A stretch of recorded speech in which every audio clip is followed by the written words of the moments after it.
show. What a great show this is.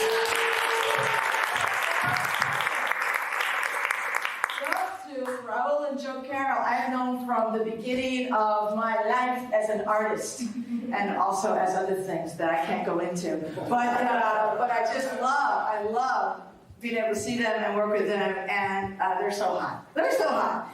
I'm here, working here at Theater Rhinoceros, which is, of course, even if this benefit was someplace else, in Noe Valley, I would still do it. But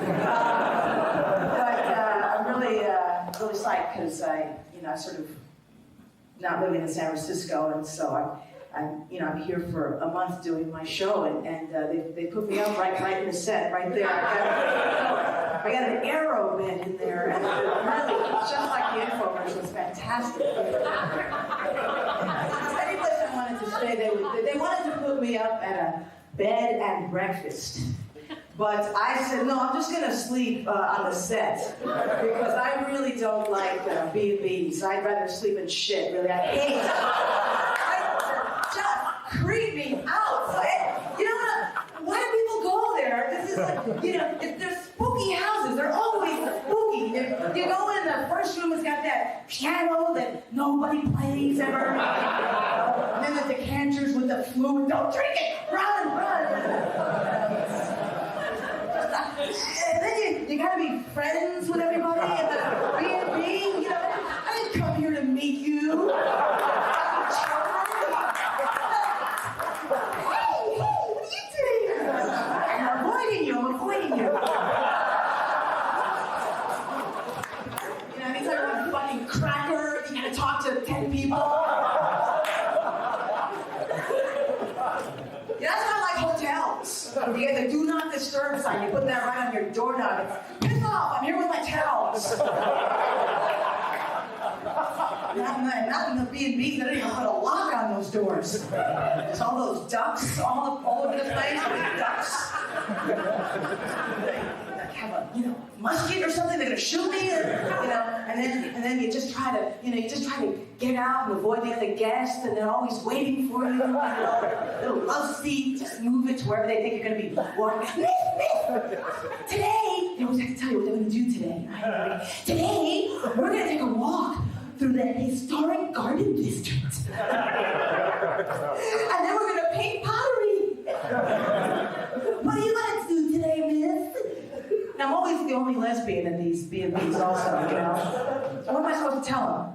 What are you going to do today, miss? Well, I thought I'd go down to the river and pick up some lady ass!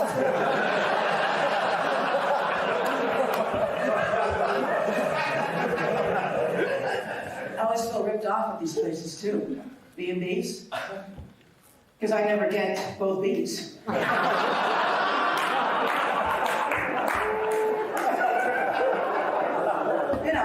I'm a night person, and we're screwed at B&Bs. Yeah, we totally get screwed at B&Bs, We get the bed. We get the bed, but they don't put the breakfast out till 8 in the morning. I can't stay up that late.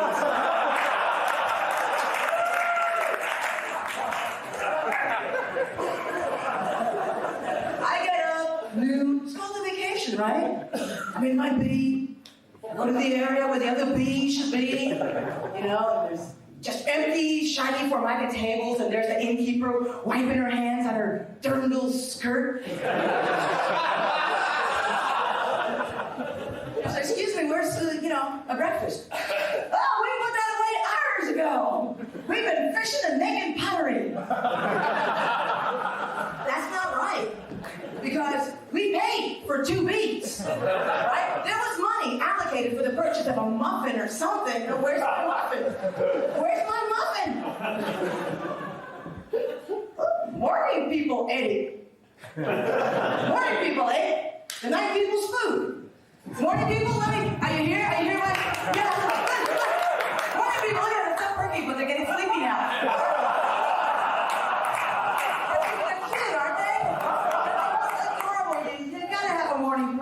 Person in the entourage. You always do, But they can get their own damn food, though. Give them a sharpen a bucket, let them go forage. They love that. Things to do. They can cross it off the list.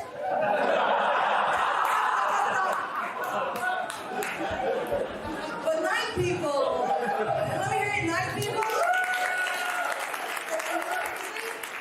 You see how frail and fragile we are? We wake up and we don't feel so good. We don't look so good. We can't do for ourselves.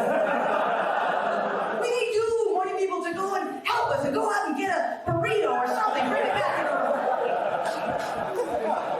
Sometimes night people, we wake up on vacation and we can't even eat, really. Right? It doesn't even apply to us. That's when we need to stay in a bed and cigarettes and being safe.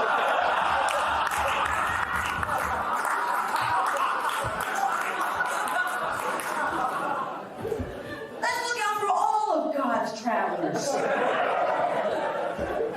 mean, it's difficult now, and especially when you fly places, because they're always changing the rules, you know? Now I notice that the flight crews are just, you know, non-traditional. There's more male flight attendants now, and that's cool, my brothers. Male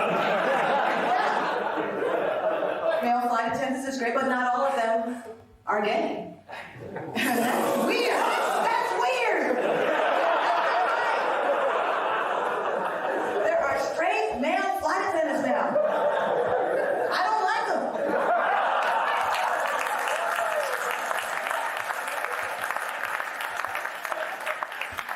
No, they can't do the job. No, you're a woman on a plane, you see a straight male flight attendant, oh, I'm fucked, he's not going to do anything. You have to prove that he's straight. He won't do anything for me. You know? And they go out of their way to prove that they're straight, the straight male flight attendants, you know? They disregard safety precautions. They don't care. They just go down the aisle, high-five the businessman, fart, you know? Who invited them? We were doing very well with the gay men and the mean women.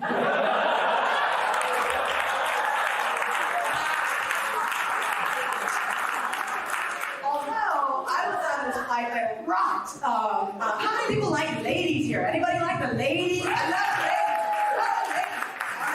Tell me if this turns you on like it turned me on. I was on a flight, and the pilot was a woman. Yes. I didn't know that it was a woman at first, but she flew like anybody else.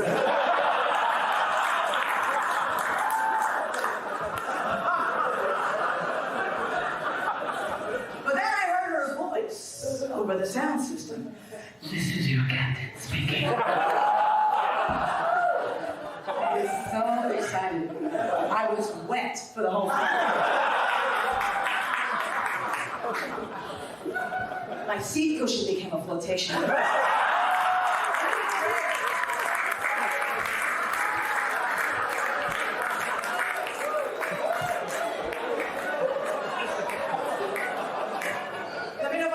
Time, would you?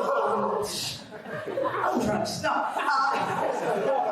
But it's holiday season, which is all the more wonderful that you came out for the benefit, because I know that money is tight right now. You know, the shopping has started, and a lot of my friends are having financial issues, and a lot of them are even considering getting jobs.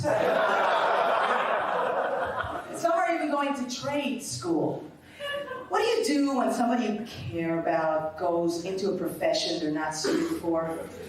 You know, you want to stop them, and yet nobody asks your opinion. You know, and yet you see them making a big mistake. My friend is learning to be a professional dominatrix.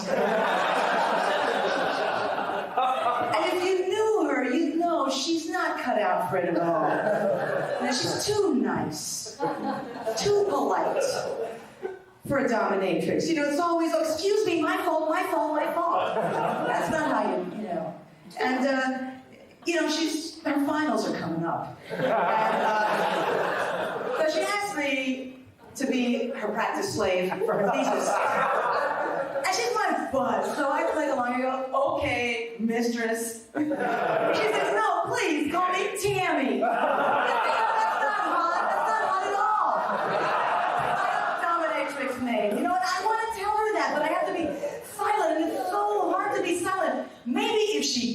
me. But she doesn't have the skills. She's a lousy dominatrix. Have you ever been on one of these? You know, she can't tie a knot. Right? She's clumsy with hardware of any kind. All right? I got free of all restraints. The chick made me feel like Houdini.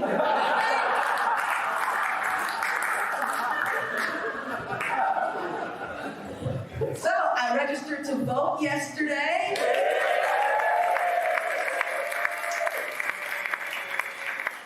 Because I love Willie Brown. I'm joking!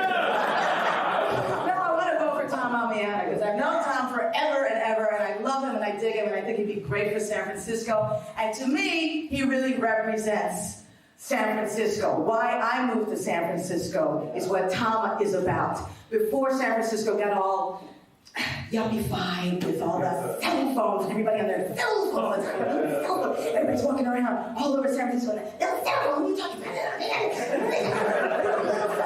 Little cell phones, trying to get smaller and smaller, smaller than an ear, smaller than an ear. She gets bigger than an ear, smaller than an ear. Ah, little cell phone, a big person, little cell phone, big person. Yeah, people look like they've been shot in the head.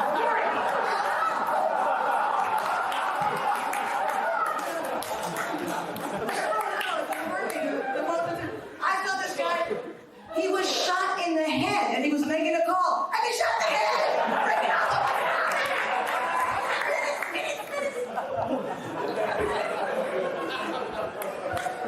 You know, I got a cell phone too, but... and if you ever call me on the cell phone, don't talk at all, because my minutes are coming. My minutes are going like that. Don't talk to me. It's all about my minutes. Shut up! Listen to me. My minutes.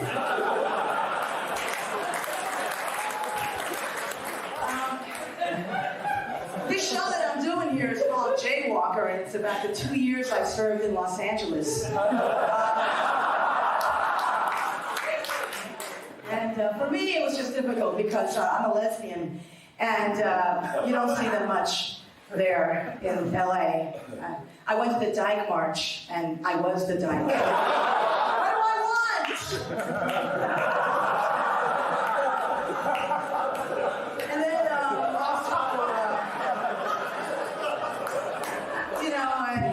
They're all really, skinny and, defined and cut, and really they're a little bit too defined. People have too much definition. They're a little too sinewy. They're looking like corduroy. Really. And I worked out there, because you have to. It's the law. I would go to the gym. I go to the Sports Connection on Santa Monica. They call it the Sports Direction. It's the boys' gym. And the guys were incredible. The way they worked out, so complicated. And I would go and I try to do the machines, and I make mistakes, and when you make a mistake at the gym, it's loud. Everybody, they would laugh and lose their erections. Mostly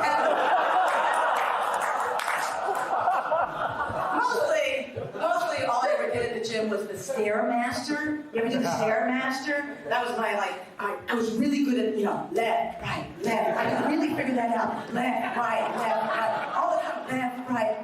Left, right, left, right. I paid like $100 a month for that left, right. As if there are no stairs on the planet that I could use. Actually, but I had videos. That was the thing. That was the thing that killed me at the gym. The videos, the music videos. And I'm on my Stairmaster and I'm watching this video, and it's totally blowing my mind for this band of young girls with long black hair, flowing hair. That little thing move. They were giving me like a little boner, just a little. I was and I'm getting really turned on. I'm having these thoughts. I mean, they're young, and I'm not. And then I'm going, oh my God, I'm going to take this one here, put her on my lap, I'm just going to fondle her, and I'm like, no, Margaret, that's wrong. They're too young. That's inappropriate. I'm going, hey, I pay $90 a month. I'm going to get off on them. Yeah. Who are they? Hanson.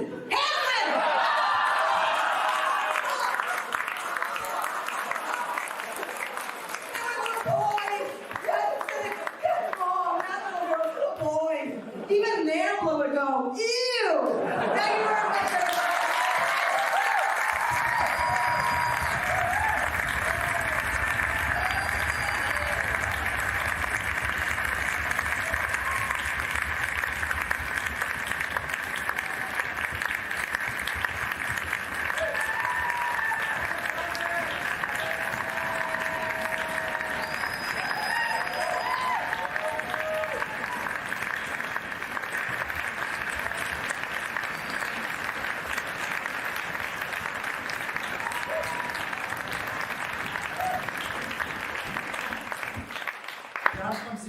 It's a great show, no matter what the paper says.